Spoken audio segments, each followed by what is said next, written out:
Vive le temps de... Au pays de crotte-vacances, tous les enfants sont amis.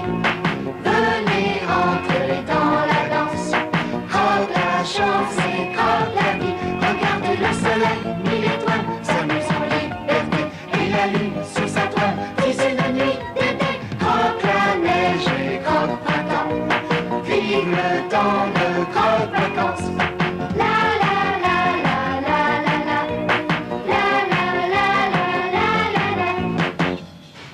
Bonjour, eh bien vous me trouvez plongé dans la lecture de Télé 7 jours avec Jacques Santi en couverture. Vous savez, c'est le héros des Chevaliers du Ciel dont nous verrons tout à l'heure le 12e et avant-dernier épisode. Ah non, c'est pas celui de cette semaine. La date, 14 octobre 1967. Et oui, c'était la première diffusion il y a 18 ans des Chevaliers du Ciel qui vous ont passionné tout au long de cet été. Ça passait le dimanche à 20h35. Voilà, nous les retrouverons donc tout à l'heure, Tanguy et la Verdure. Mais avant, eh bien, nous aurons reçu Emmanuel pour la partie variété.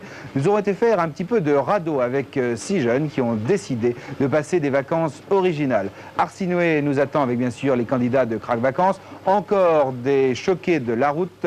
Mais tout de suite, nous allons retrouver When Funnies Were Funnies, votre premier dessin animé.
oui. Eh oui, voilà, un bien sympathique ours dansant. Oui, Ah oui, oui, c'est très vrai. sympa. C'est pas un thé dansant, c'était un ours. Voilà, alors je ne sais pas si à l'époque de l'homme de Cro-Magnon, les ours étaient aussi sympathiques que celui Eh bien, que nous venons de voir, j'en doute quand ma même. foi, Oh, ils étaient sûrement beaucoup plus féroces. Je me Voilà. demande si c'était pas parfois eux qui faisaient danser les hommes, oui. Ah bon, ça c'est un peu le côté animal qui oui. ressort là Eh chez oui, toi, eh oui, eh oui, eh la oui, défense de tes congénères eh en bien, quelque la sorte. défense, c'est-à-dire, je pense qu'ils n'étaient pas forcément tendres, n'est-ce pas toujours, hein. C'était Bon, pas bah, justement, toujours, écoutez, on va retrouver un nouvel épisode de Croche et Cro-Magnon et voir comment vivaient nos ancêtres.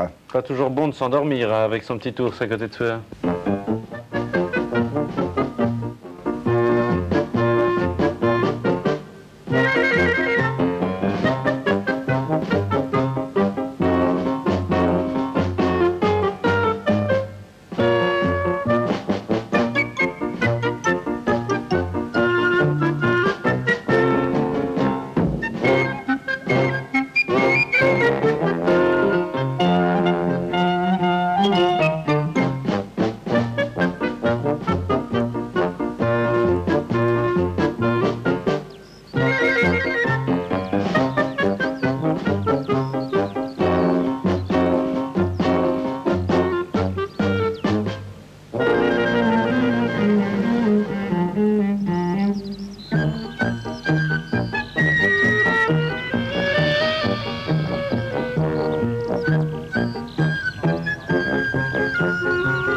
Alors, qu'est-ce que vous avez envie de savoir de plus sur l'homme de Cro-Magnon?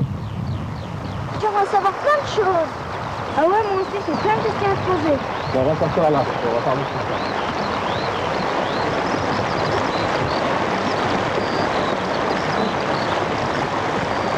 Est-ce qu'il se battait? Ah, il devait se battre parfois, parce qu'il menait une vie très rude, très dure.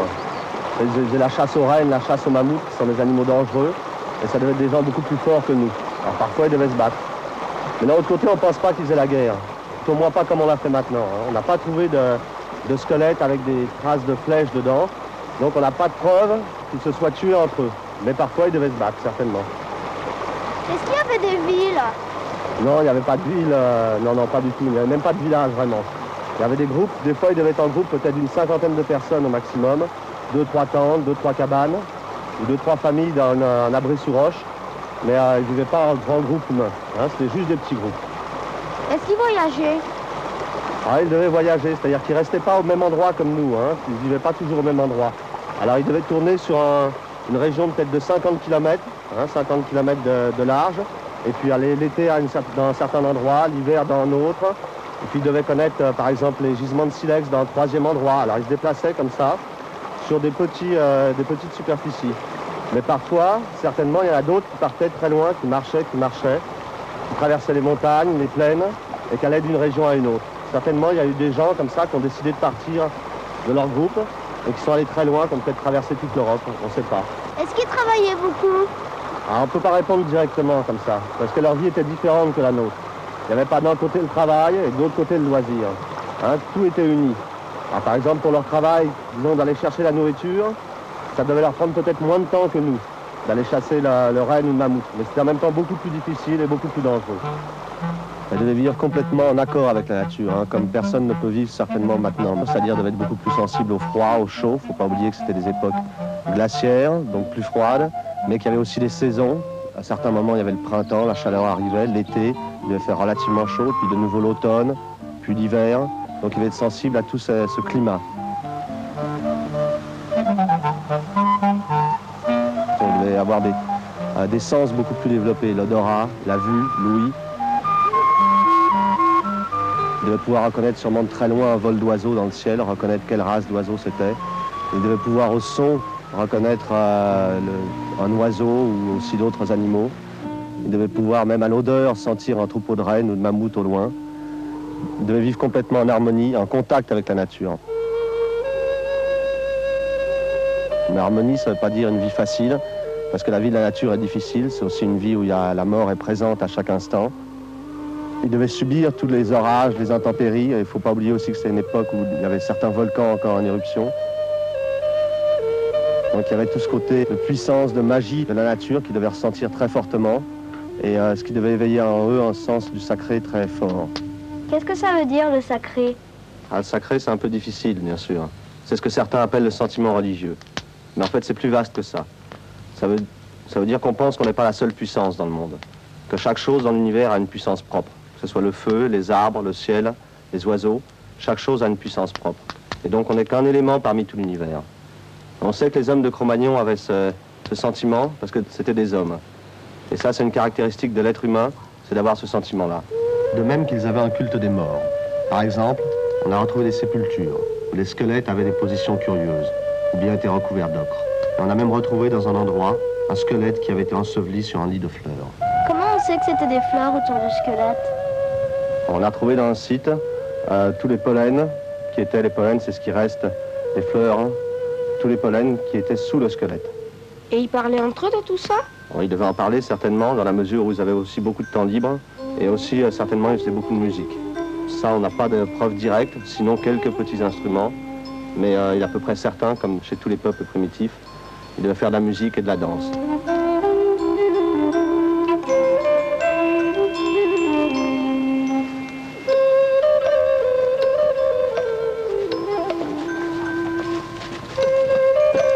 Alors, vous voyez, à l'époque de Cro-Magnon, les hommes se réunissaient comme on est là, autour du feu, ils devaient se raconter des histoires, des légendes. Vous en connaissez, vous, des histoires comme ça? Aurélia, tu connais des histoires? Ah, vas-y, raconte-nous une histoire. La nuit, il y a plein de sorcières qui arrivent sur leur balai, qui Alors au début apparaissent. j'étais étonnée de voir Blanche-Neige dans leur chambre. Au miroir, qui est la plus belle d'entre les belles.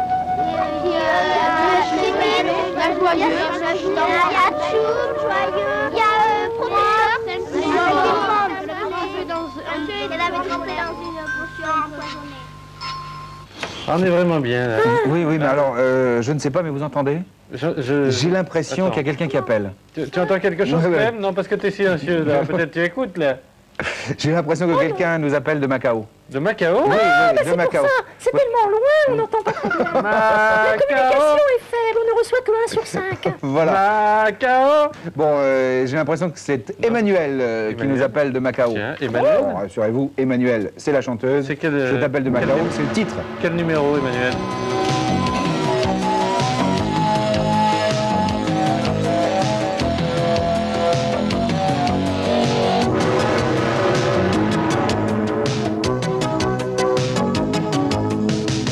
Je t'appelle de Macao, j'ai parqué mon vieux rafio à côté des joncs de la mer de Chine. Je peux te dire que j'ai pas bonne mine.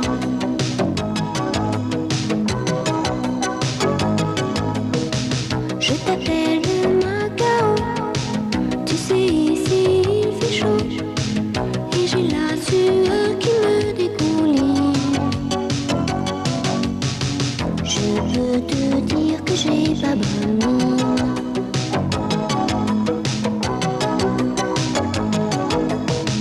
Le soleil de Macao est bien près de toucher l'eau et le ciel ressemble à une sanguine.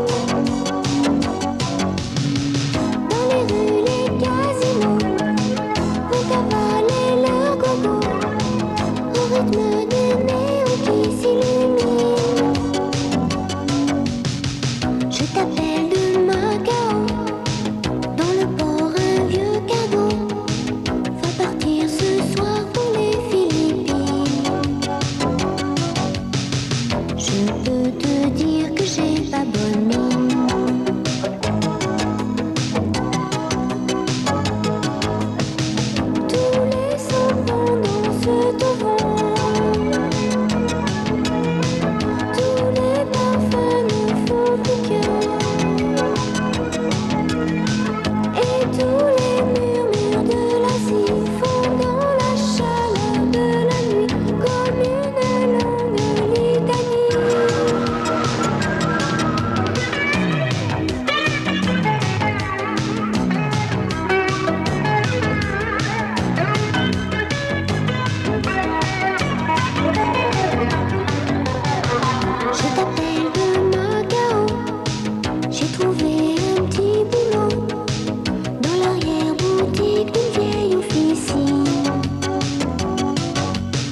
que j'ai pas bonne mine.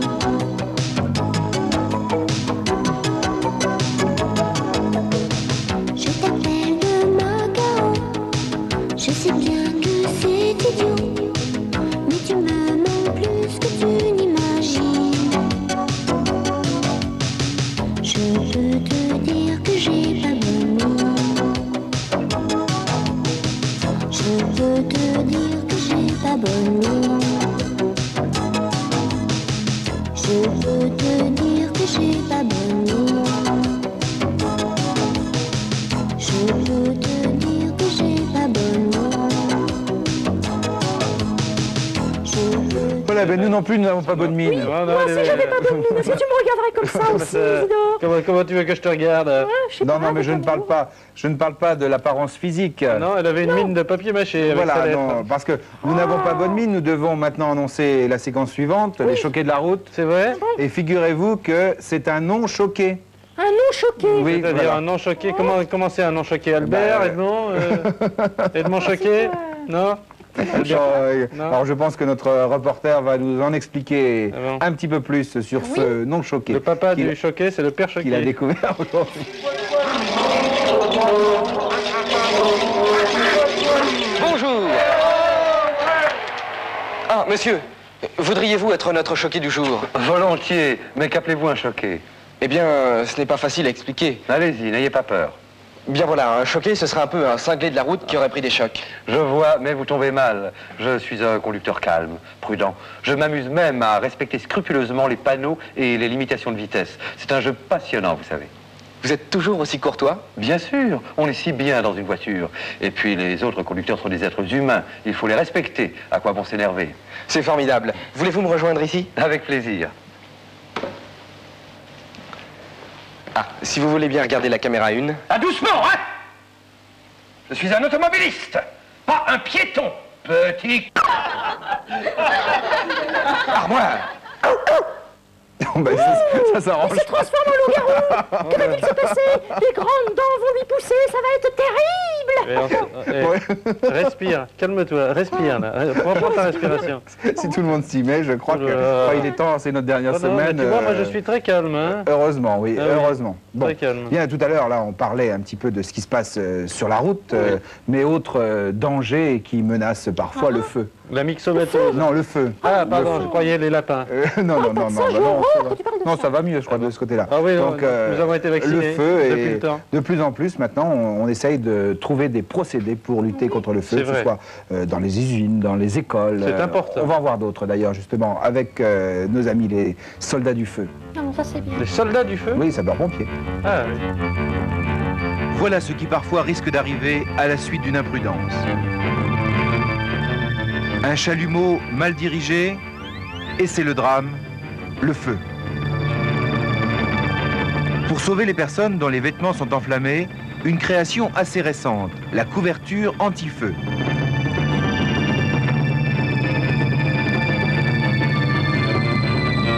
C'est en fait un simple carré de tissu, genre couverture de lit, mais fabriqué en une matière absolument incombustible. Pliée dans une petite armoire, la couverture doit être accessible rapidement, car chaque seconde compte.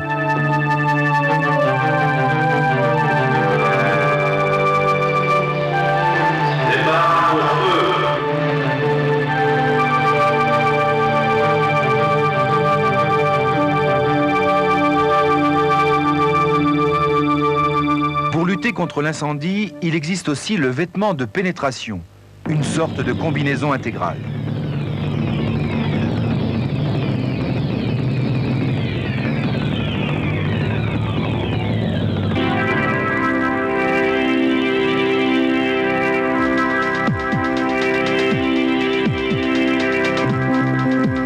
Autre vêtement, celui-ci uniquement pour l'approche du feu.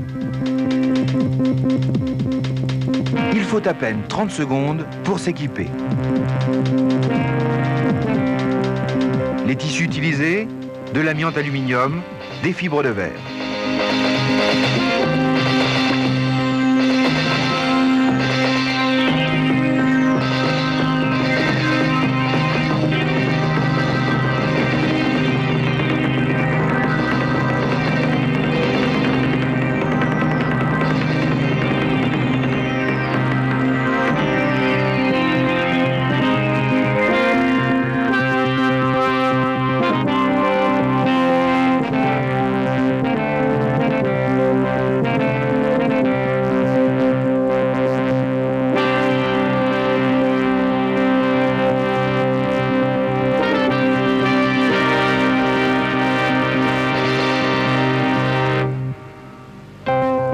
vêtement de pénétration a 3 épaisseurs.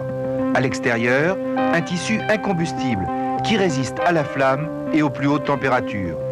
Au centre, un matelassage calorifugé et à l'intérieur, au contact du corps, une doublure étanche à la fois au liquide et au gaz qui pourrait asphyxier le sauveteur. Voilà qui permet, grâce au procédé technique, d'intervenir rapidement et avec efficacité. Mais le mieux, bien sûr, est de ne pas en avoir besoin.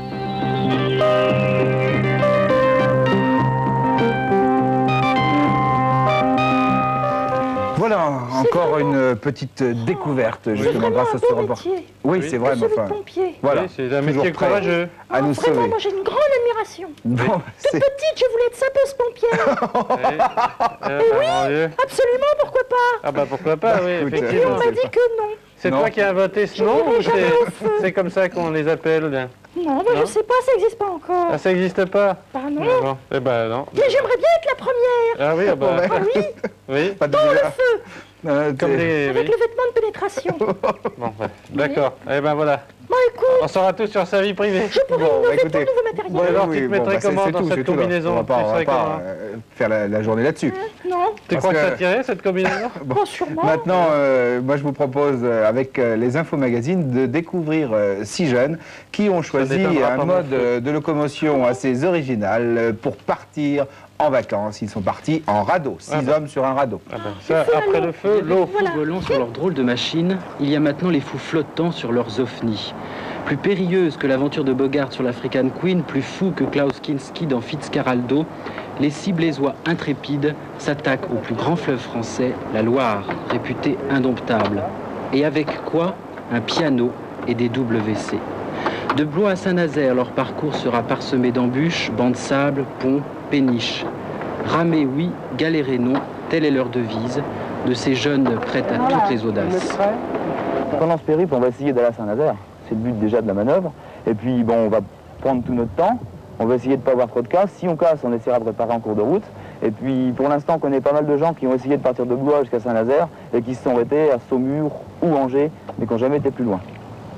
Et est-ce que vous aviez déjà descendu d'autres cours d'eau? Ah non, absolument pas, non. À part le fait d'avoir participé aux courses d'OFNI les années précédentes à Blois, on n'a fait que ça au niveau se promener sur l'eau. On n'a fait que ça. 3, 4. Les passagers pour Saint-Nazaire.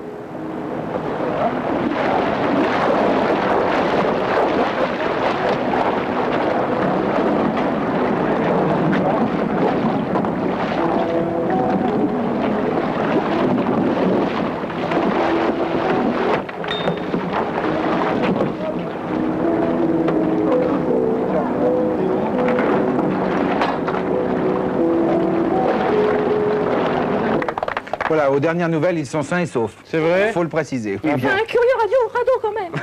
Un radeau sans radio, je sais pas. Qu'est-ce qu'elle a? Mais ouais, elle est déchirée, Clémentine, aujourd'hui.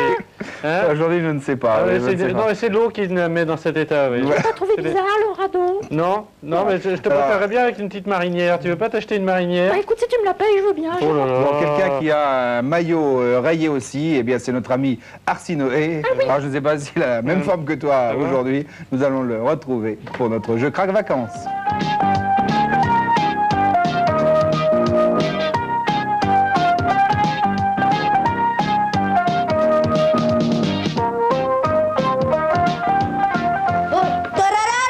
Bonjour les enfants! Bonjour! Alors savez-vous comment fabrique-t-on un saxophone? Non! Alors vous allez regarder et vous allez voir que ce n'est pas si simple que ça! Ta-da-ta-ta!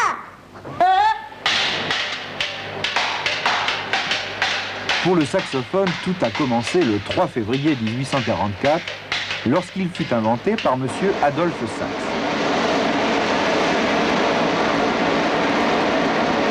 Il est composé de 5 parties. Le corps, la culasse, le pavillon, le bocal et le bec.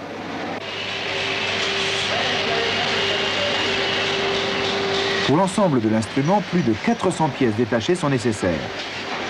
Aujourd'hui, la fabrication est de plus en plus industrialisée et les fabricants appelés facteurs sont nombreux en France. Saviez-vous qu'un saxophone s'entretient?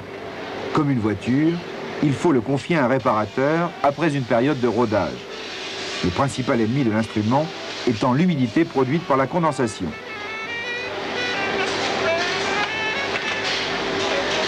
Lorsqu'on sait jouer du saxophone, cela veut souvent dire que l'on peut jouer de tous les instruments de la même famille.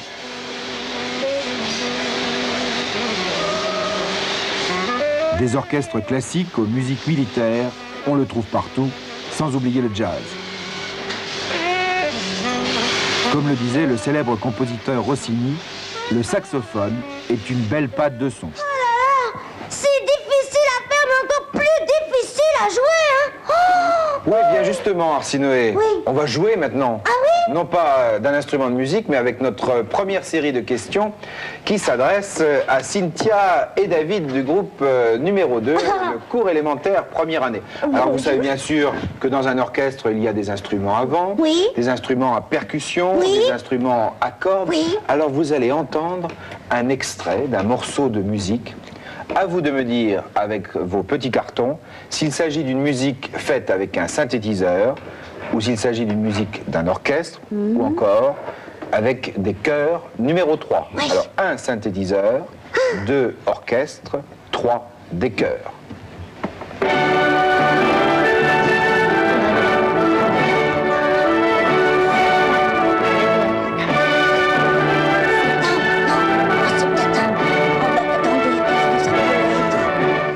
Alors, 1 synthétiseur, 2 orchestres, 3 des chœurs. Et non, et non, et non. Et non, ce ne sont pas des chœurs, ce ne sont pas des chœurs, puisque les chœurs, vous savez que ce sont des voix. Oui. On n'a pas entendu les personnes chanter. Alors, la réponse était Les orchestres. l'orchestre, oui, l'orchestre numéro 2. Oh là là, flûte alors. Bon, alors maintenant, tiens, à propos de flûte, Oui. tu as vu que nous avons des beaux instruments sur notre plateau. Oh oui, ils sont magnifiques. Alors ça, c'est pour le groupe numéro 4, c'est-à-dire le cours moyen première année, Florence et Sébastien. Alors ce sont bien sûr des instruments à vent. Je vais vous donner une définition.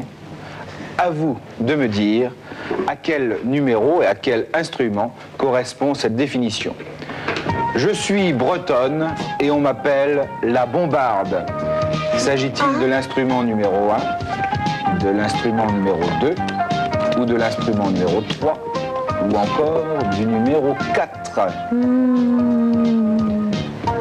1, 2, 3. Réponse numéro 3. Et oui, c'était bien l'instrument numéro 3, bravo.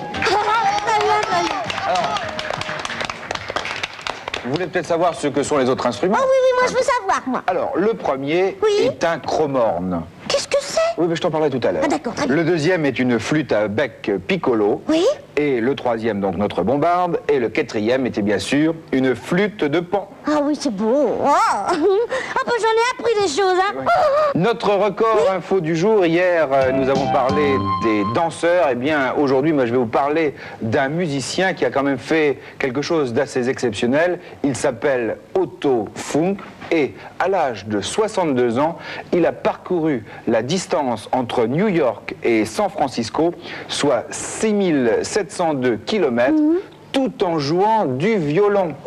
Tout en jouant du violon, et cela a duré 183 jours. Oh là là là là, 183 mais- jours, un peu plus de 6 mois. Il s'arrêtait un peu de temps en temps. Ah bah, bon. sûrement qu'il y avait Quand même, hein. des Quand règles. même. Écoute, c'est pas précisé là sur ma question, mais je suppose qu'il s'arrêtait quand même, il avait quand même Oui. droit à se reposer un petit peu. Ouais. La réponse à notre question d'hier, Oui. sur les danses, bah, je suppose que là, vous avez dû vous faire aider, puis en trouver la danse. Il y avait vraiment l'embarras du choix. Hein. La samba, le tango, le mambo, la rumba, le cha-cha-cha, le twist, le boléro, le charleston, le paso doble. Et puis, on a également parlé des danses régionales. Ah oui? Alors on pouvait citer la farandole, La farandole. la bourrée, le branle, la sardane et la gigue. Vous voulez une petite question pour demain peut-être? petite question pour demain. Des noms d'instruments de musique ont donné naissance à des verbes. Oui. Alors essayez de trouver ces verbes. Alors attention, ne vous aidez pas du dictionnaire, ça serait quand même trop facile. Ah oui. Voilà, on cherche jusque demain? Oui, d'accord, allez. Au revoir et à demain. Au revoir.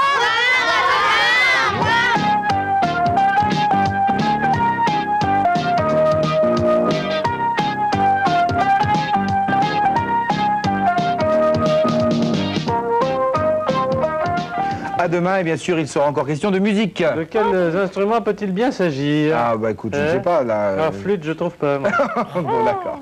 Bon, est-ce que tu sais ce qui va se passer maintenant? Oui, je crois le savoir. Voilà. Oui. Alors, le dénouement approche, oui. parce que voici l'avant-dernier et 12e épisode des Chevaliers du Ciel. Nous retrouvons nos amis Tanguy et la Verdure. À ne pas manquer, hein. Alors t'appelles pas tout le monde, là? Merci, oui.